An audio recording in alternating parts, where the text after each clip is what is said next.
Always welcome साथियों, digital class हमेशा आपके साथ। विद्वानों, अपनी मशीन डिजाइन की सीरीज चल रही है। जो भी कंटेंट अब तक आपने पढ़ा है और इस वीडियो में पढ़ने वाले हैं, सारा कंटेंट आपको पीडीएफ फॉर्मेट में अवेलेबल है। जिस तरह से मैकेनिकल इंजीनियरिंग तथा जनरल नॉलेज की सीरीज कंप्लीट अवेलेबल है। इन नोट्सों का इस्तेमाल आप SSC, RRB, state, JEE, GATE, BTech, AMI के एग्जामिनेशन के लिए कर सकते हैं।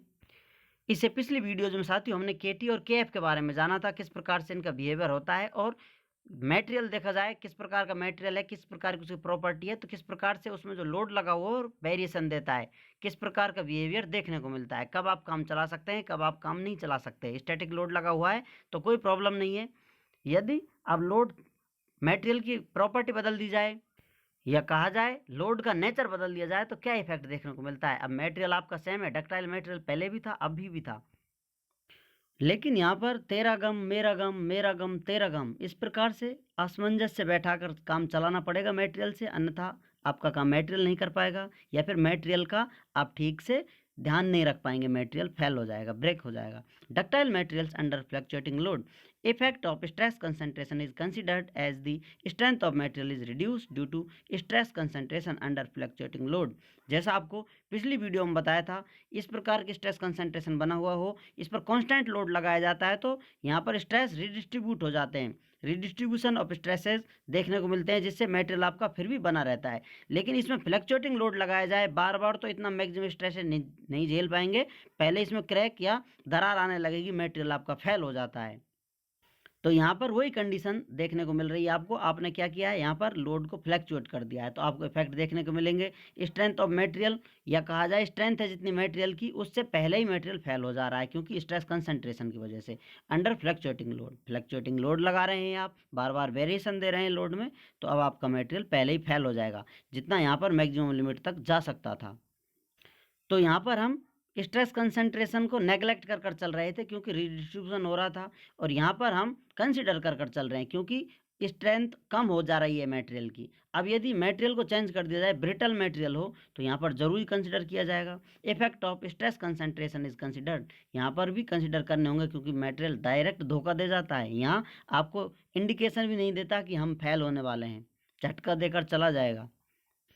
मान लेते हैं कोई इस प्रकार का ब्रिटल मटेरियल है, स्ट्रेस यहाँ पर कंसंट्रेशन बना हुआ है, मैग्नीट्यूड चेंज हो रहा है, बिल्कुल यहाँ पर मैक्सिमम मैग्नीट्यूड देखने को मिल रहा है आपका, और धीरे धीरे कम होता जा रहा है साइडों में, इस प्रकार से आपको एंगल देखने को मिल रहा है। अब ब्रिटल मटेरियल है तो ब्रिटल मटेरियल का नेचर होता है एक साथ ब्रेक हो जाना, तब तक मैक्सिमम सामर्थ्य है इसकी, उतना काम करता रहेगा, उसके बाद एक साथ से झटका दे जाता है। तो अब इसमें आप चेंज करते रहेंगे, फ्लक्चुएटिंग लोड लगाएंगे तो इतने मैक्सिमम स्ट्रेस से पहले ही मटेरियल फेल हो जाएगा, क्योंकि लोड फ्लक्चुएटिंग कर रहा है आपका। तो यहाँ पर भी आपको स्ट्रेस कंसंट्रेशन को ध्यान रखना होगा, क्योंकि यहाँ पर संभावना ही नहीं है रिडिस्ट्रीब्यूशन की, ये तो है जैसा ही रहेगा, हम जैसे हैं ऐसे ही रहेंगे, अलग एटीट्यूड है ब्रिटल मटेरियल का। अब नेक्स्ट आते हैं साथियों फटीग स्ट्रेस कंसंट्रेशन फैक्टर, या कहा जाए एक्चुअल स्ट्रेस कंसंट्रेशन फैक्टर।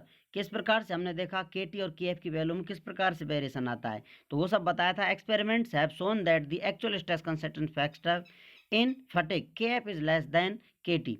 जैसा कि एक्सपेरिमेंट कर कर देखा गया तो यहाँ पर वेरिएशन देखने को मिला, जो एक्चुअल स्ट्रेस कंसंट्रेशन फैक्टर है और दूसरा जो थ्योरेटिकल स्ट्रेस कंसंट्रेशन फैक्टर है, ये अपना एक्चुअल है, ये थ्योरेटिकल है, तो इन दोनों में वेरिएशन होता है।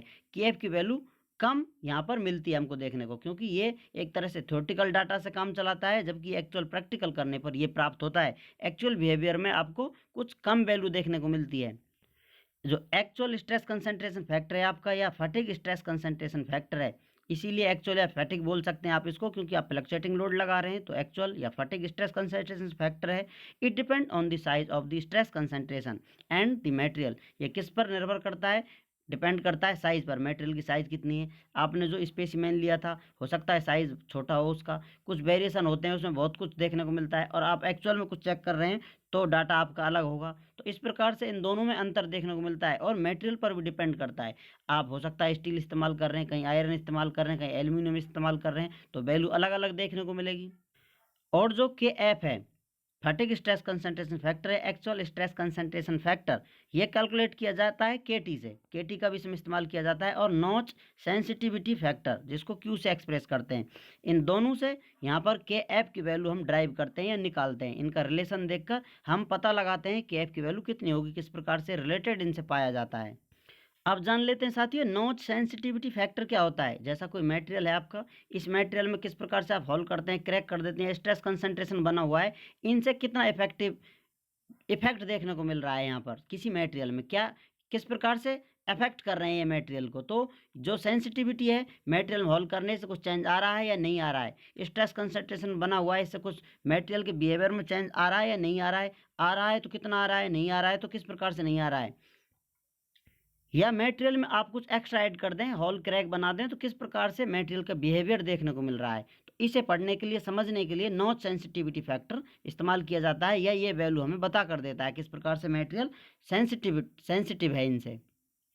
तो यही सब यहाँ पर लिखा हुआ है। The notch sensitivity of a material is a measure of how sensitive a material is to notches और जियोमेट्रिक डिसकंटिन्यूटी। नॉचेज इन्हीं को बोला जा रहा है जो क्रैक बनी हुई है, या स्ट्रेस कंसंट्रेशन की जगह बनी हुई है, या फिर अनइवन डिस्ट्रीब्यूशन हो रहा है, डिसकंटिन्यूटी बनी हुई है मटेरियल में, उसके क्रिस्टल में चेंज आ रहा है, जैसा होना चाहिए उसमें से कुछ एक साथ चेंज देखने को मिल रहा है। अब यहाँ पर थ्योरेटिकली किस प्रकार से हम के टी की वैल्यू निकालते हैं और प्रैक्टिकली किस प्रकार से, या काज एक्चुअली किस प्रकार से डिफरेंट होती है, हम जानते हैं। के टी की वैल्यू होती है K T equal to sigma maximum होता है डिवाइडेड बाई नॉमिनल स्ट्रेस होता है। और के एफ की वैल्यू किस प्रकार होती है, एक्चुअल में जो सिग्मा मैक्सिमम होता है, यहाँ पर मैक्सिमम है लेकिन इसकी वैल्यू कम होती है, जो ये थ्योरेटिकली देखा जाता है उससे नीचे। यहाँ पर भी नॉमिनल स्ट्रेस या एवरेज स्ट्रेस होता है, तो यहाँ पर चेंज किस में आ रहा है, सिग्मा मैक्सिमम में चेंज आ रहा है। तो यहाँ पर के टी किसके बराबर होगा, इसके नीचे डिवाइड होता, तो सिग्मा मैक्सिमम किसके बराबर होगा, के टी मल्टीप्लाई हो रहा है सिग्मा नोट से, और यहाँ पर सिग्मा मैक्सिमम किसके बराबर है, के एफ मल्टीप्लाई यहाँ पर सिग्मा नोट से हो रहा है। तो ये value theoretically stress concentration factor के लिए इस्तेमाल की जा रही है, और ये एक्चुअली स्ट्रेस कंसंट्रेशन फैक्टर के लिए इस्तेमाल की जा रही है।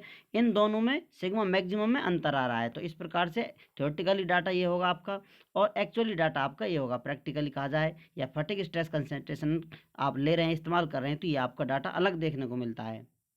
नो सेंसिटिविटी फैक्टर को हम इसी प्रकार कंसिडर कर चलते हैं। इसी प्रकार से ये आपको वैल्यू देता है, क्योंकि आप देखते हैं यहाँ एक्चुअल में जो स्ट्रेस कंसंट्रेशन फैक्टर है उसमें कितना चेंज आ रहा है, और जो प्रैक्टिकली आपने स्ट्रेस कंसंट्रेशन लिया था उसमें कितना चेंज आ रहा है, और वो चेंज किसके ऊपर आप लेकर चल रहे हैं, कंपैरिजन किससे कर रहे हैं, यहाँ पर कंपैरिजन कर रहे हैं सिग्मा नोट से, जो आपका नॉमिनल या एवरेज स्ट्रेस है, उसमें कंपैरिजन करने के बाद यहाँ पर कितनी वैल्यू आपकी आ रही है, कितना वेरिएशन रहता है, मटेरियल कितना सेंसिटिव हो सकता है, और यदि मैक्सिमम मिनिमम की वैल्यू देखी जाए, मैक्सिमम कितना हो सकता है, कम कितना हो सकता है, उनके बीच में रह सकता है। तो ये सब वैल्यू आपको चेंज देखने को मिलता है। जैसे यहाँ आप देख सकते हैं, इसके बारे में डिटेल में जानेंगे अगली वीडियो में, लेकिन यहाँ आप देख सकते हैं सिंपल नॉन सेंसिटिव फैक्टर जो आपको क्यू से एक्सप्रेस कर बताया जाएगा, वो किस प्रकार से वेरिएशन देता है। ये सब यहाँ आप देख सकते हैं, ये रिलेशन होता है के एफ और ये के टी बना हुआ है, इसमें ही नॉन सेंसिटिविटी फैक्टर है। इनमें आप वेरिएशन करेंगे, किस प्रकार से वेरिएशन देने पर कौन सा चेंज आता है, ये सब जानेंगे अगली वीडियो में। उम्मीद करते हैं विद्वानों वीडियो में दी गई अब तक की जानकारी आपको अच्छे से समझ में आई होगी। अभी भी आपका कोई कन्फ्यूजन है तो आप हमसे कमेंट कर पूछ सकते हैं। साथियों आप चाहें तो कॉन्टैक्ट कर सकते हैं, कॉन्टैक्ट लिंक आपको वीडियो डिस्क्रिप्शन में मिल जाएगा। वीडियो को अंत तक देखने के लिए, चैनल को सपोर्ट करने के लिए आपका दिल की गहराइयों से बहुत बहुत धन्यवाद। मिलते हैं नेक्स्ट वीडियो में। जय हिंद, वंदे मातरम।